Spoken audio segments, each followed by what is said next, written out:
Olá, amados, a graça e a paz do Senhor Jesus. Meu nome é Cristina Monteiro e eu sou líder da Secretaria de Missões aqui na Igreja Carlos Prates, Belo Horizonte. Você que está aí, né, compartilhe essa live para que mais pessoas possam ser alcançadas por essa palavra. Amém? Hoje eu vim aqui trazer uma palavra, né, e o tema é como ser relevante em missões. Antes de qualquer coisa, né, nós devemos pensar como devemos ser relevantes no corpo de Cristo. Né, nós somos o corpo de Cristo. Cada um tem uma função diferente. E se nós quisermos ser relevantes no nosso departamento, né, nós temos que pensar como um todo. O nosso departamento, ele é parte do corpo de Cristo dentro da igreja. Ele é parte, né, de um todo. A igreja é um todo. E o seu departamento, ele faz parte desse corpo. Né? Em 1 Coríntios 12, diz assim: porque assim como o corpo é um e tem muitos membros, e todos os membros, sendo muitos, são um só corpo, assim é Cristo também. Então, o entendimento de que nenhum departamento ou ministério se mantém sozinho ou isolado é o princípio de todas as coisas, é fundamental. Né? Todo mundo já ouviu falar de um derrame cerebral, né? Que na verdade, é um acidente vascular cerebral que pode ser isquêmico ou ele pode ser hemorrágico. É mais comum o isquêmico, que na verdade ele acontece por uma obstrução de uma artéria. Essa obstrução arterial, ela leva a uma morte neuronal, né? Ou uma lesão neuronal. E essa lesão neuronal, ela causa sequelas no corpo, no membro, ou na visão, ou na fala. Então, por mais que aquele membro esteja ali, né, e ele está parecendo intacto, esse neurônio lesionado, ele não manda mais estímulos para que aquele membro se movimente. Né? Então, por mais que esse membro esteja ali pronto para se movimentar, esse neurônio não está mais pronto para mandar estímulos para que esse movimento possa acontecer. Então, nós somos assim na igreja. Né? Se parte do corpo de Cristo não funciona bem, não tem como a igreja funcionar bem. Né? Então, não adianta nós pensarmos no nosso departamento, né? Não adianta eu, enquanto líder da Secretaria de Missões, pensar somente em missões, porque missões não vai funcionar se a igreja como um todo não estiver funcionando bem. Né? Esse é o entendimento que nós temos que ter. Nós, enquanto parte, né, desse corpo dentro do nosso departamento e o nosso departamento como parte do corpo dentro da igreja. Né? Nós precisamos ter esse entendimento do todo. Eu formulei algumas coisas, né, alguns itens com relação a como ser relevante. Alguns itens que eu acredito que sejam importantes. Não são só esses, né, que eu vou citar aqui, que são os importantes ou essenciais. É claro que tem vários outros, mas esses são, vamos dizer assim, os que não podem faltar, né, naquele que quer ser relevante dentro do seu departamento. Como eu disse, não é só para missões. Né? Esses itens são essenciais e relevantes para a gente em qualquer departamento, em qualquer tipo de função que você exerça no ministério. O primeiro é seja fiel à visão do seu ministério. Qual é a visão do seu ministério? Seja fiel a ela. Em 1 Coríntios 1:10, rogo-vos, porém, irmãos, pelo nome de nosso Senhor Jesus Cristo, que digais todos a mesma coisa, e que não haja entre vós dissensões. Antes sejais unidos em um mesmo pensamento, em um mesmo parecer. Então, procure saber qual é a visão do seu ministério. Né? A visão do seu ministério, ela deve estar impressa em você. Porque é tudo aquilo que você fizer hoje, né, é a missão para que essa visão seja estabelecida, para que essa visão seja cumprida. Né? A visão do nosso ministério é alcançar o Brasil e as nações com a palavra da fé e o amor. Mas aquilo que nós fazemos hoje, ela garante que é a missão e garante que essa visão seja cumprida. Nós devemos pensar e agir sempre em linha com essa visão. E sempre orar para que esse cumprimento dessa visão se estabeleça. Então, essa é a primeira coisa. Se você age, pensa ou ora em discordância com a visão do seu ministério, já é o primeiro passo para dar errado. O segundo passo é o serviço e a submissão, que, na verdade, eles estão ligados, né, eles estão muito juntos, o serviço e a submissão. Nós devemos ser sempre prontos para servir, né, e ser submisso à liderança ou ao seu pastor.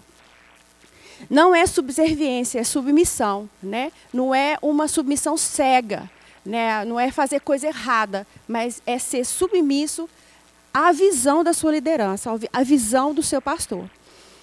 Esteja pronto para obedecer, porque nem sempre aquilo que é necessário fazer é aquilo que você quer fazer, né? Muitas vezes aquilo que é confortável, aquilo que você quer, pode não ser aquilo que o seu líder, ou o seu pastor, ou o seu ministério necessita que seja feito. Então, a gente tem que estar pronto para servir, em qualquer coisa, e cumprir à risca aquilo, né, que tem que ser feito. Se você não souber fazer, se qualifique, busque, estude, né, procure informações de como fazer aquilo da melhor maneira.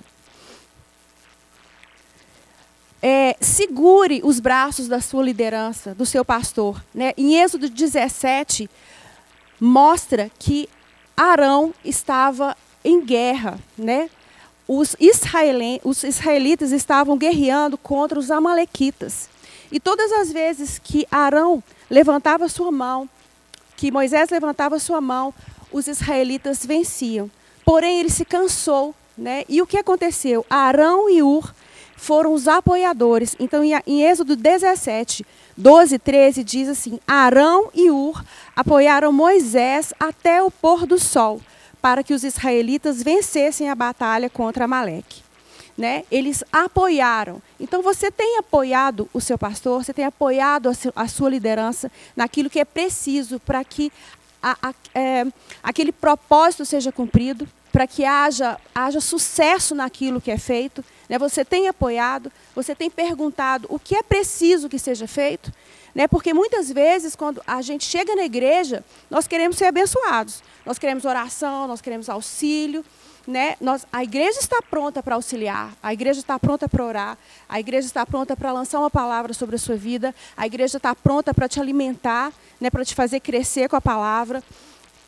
Mas e você? Já perguntou o que eu posso fazer para auxiliar a minha igreja? Então, que essa seja o nosso entendimento, o que eu posso fazer para ajudar. Assim como Arão e Hur sustentaram os braços de Moisés para que a guerra fosse vencida. O que eu posso fazer para ser relevante, para ajudar dentro da minha igreja? A terceira coisa, nunca fale mal da sua liderança.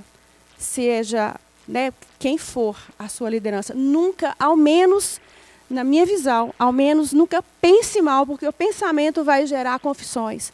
Não pense mal, não ande em rodas em que estejam falando mal, né, do seu pastor. Né? Porque se você ficar perto de quem está falando mal, você vai estar sendo conivente com aquilo. Não deixe não ouça, não deixe as pessoas falarem perto de você. Não ouça aquilo. Né? Limpe sua mente disso. Né? Em Provérbios 6, 19 diz que a palavra diz assim, ó: essas 6 coisas o Senhor odeia, e a 7ª a sua alma abomina. Então eu vou ler, vocês contam comigo. 6 que o Senhor odeia, e a 7ª que ele abomina: olhos altivos, língua mentirosa, mãos que derramam sangue inocente, coração que maquina pensamentos perversos, pés que apressam a correr para o mal, a testemunha falsa que profere mentiras, e a 7ª, o que semeia contenda entre os irmãos. Então, saia de conversas, não permita que pessoas falem mal da sua liderança. Ao contrário, abençoe, né, seu líder, seu pastor, com orações pela família, para que Deus o dê revelações, né, do Espírito Santo, proteção, provisão, né, mais sabedoria. Seja sempre grato à sua liderança, com palavras, né? Agradeça, obrigado, nem que seja um obrigado. Né? Agradeça com palavras, com gestos, com presentes, né? Convide para um almoço. Mostre primeiro dentro do coração, mas com atitudes de que essa pessoa é importante para você, né? Com dinheiro, né? Também com ofertas. Isso é honra e nós devemos honrar a unção que está sobre a nossa liderança, né? Honrar, gente, significa fazer distinção, reconhecer que ele é diferente, né? Dar crédito, dar merecimento. Isso é honrar, tá? Não é nosso caso, né? Glória a Deus, nós estamos no ministério onde temos pastores, líderes ungidos, né, pelo Senhor, ungidos e guiados pelo Espírito Santo, né? Mas não está longe de nós isso, mas eu vou dar um exemplo. Davi, ele foi perseguido pelo rei Saul. E o rei Saul perseguia para matá-lo, E Davi, se escondendo de Saul, entrou, né, em uma caverna, e eis que Saul apareceu nessa caverna e não viu que Davi estava lá. Davi teve a chance de matar Saul, né? E em 1 Samuel 24, eu vou ler para vocês. Então Davi foi com muito cuidado. Ele viu Saul, ele foi com muito cuidado e cortou a ponta do manto de Saul. Ele queria mostrar que ele poderia ter matado. Então, ele cortou um pedacinho do manto para comprovar. Sem que esse percebesse. Mas Davi sentiu bater-lhe o coração de remorso por ter cortado uma ponta do manto de Saul. E então disse aos seus soldados: que o Senhor me livre de fazer tal coisa a meu Senhor, de erguer a mão contra ele, pois ele é ungido do Senhor. Então, Davi tinha isso dentro do coração, o princípio de honra. Ele honrou Saul e ele não quis fazer o mal a Saul. Né? Então, esse é um princípio. O próximo, cumpra seus compromissos. Né? Tenha diligência, disciplina, palavra, pontualidade. Exerça sempre o seu melhor. Na versão NVI, em Colossenses 3, 22 e 23... obedecei em tudo a vossos senhores terrenos, não servindo apenas quando supervisionados, como quem age somente para contentar os homens, mas trabalhando com sinceridade de coração, por causa do vosso temor ao Senhor.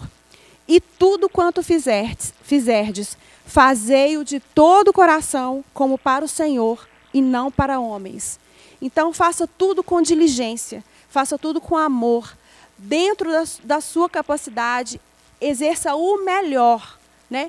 Se a sua capacidade, como eu falei no item anterior, se a sua capacidade naquilo que você precisa fazer ainda não é boa, se capacite, procure cursos, procure pessoas que possam te ajudar a melhorar, procure entender, procure estudar do assunto. Isso é extremamente importante. Seja cheio do Espírito Santo de Deus. Só fazer abrir um parênteses. Isso que eu estou falando aqui não tem uma ordem de importância. Tá? Eu estou falando porque eu tenho que falar um de cada vez, mas não tem uma ordem de importância. Voltando, seja cheio do Espírito Santo. Né? Em Atos 1, 7, na versão NVI também, diz, aconteceu, né, em Atos, que Jesus, ele voltou e estava com os discípulos em Jerusalém, e ele disse aos discípulos, não saiam daqui, né, até que venha o Consolador, aquele que eu enviarei. Fiquem todos reunidos. Né? E ele disse, mas receberão poder quando o Espírito Santo descer sobre vocês, e serão minhas testemunhas em Jerusalém, em toda a Judéia e Samaria, e até os confins da terra. E em Atos 2, né, no dia que chegou o dia de Pentecostes, estavam todos reunidos, né, e de repente, Atos 2, 2, de repente veio do céu um som, como de um vento muito forte, encheu toda a casa na qual estavam assentados. E viram o que parecia línguas de fogo, que se separaram e pousaram sobre cada um deles. Todos ficaram cheios do Espírito Santo e começaram a falar noutras línguas, conforme o Espírito os capacitava. E em Atos 2, nós podemos ver que os judeus ficaram maravilhados e outros escandalizados. E alguns disseram, eles estão embriagados. E Pedro, cheio do Espírito Santo, tomou a palavra. Em Atos 2, em Atos 2 em diante, a gente pode ver o discurso de Pedro. E ele falava aos judeus.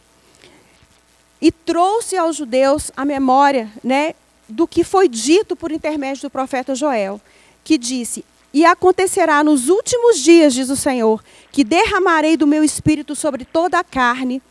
Vossos filhos e vossas filhas profetizarão, vossos jovens terão visões e sonharão vossos velhos.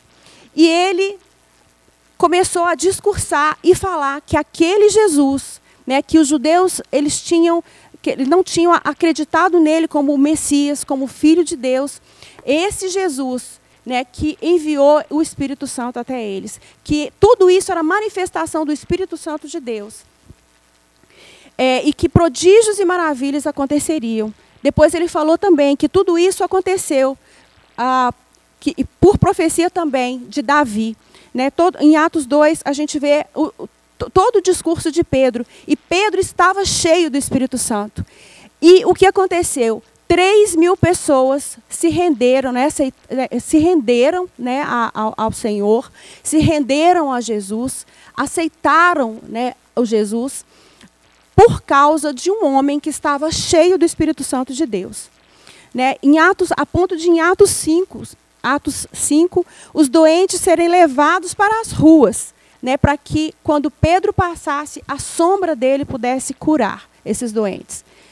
Isso era um homem cheio do Espírito Santo. Que nós possamos estar cheios do Espírito Santo. E aonde a gente estiver. Na Secretaria de Missões, como missionário no campo, no evangelismo, na igreja de crianças, na mocidade, nos adolescentes, seja onde for, você cheio do Espírito Santo, você é capaz de influenciar pessoas ao Evangelho de Cristo.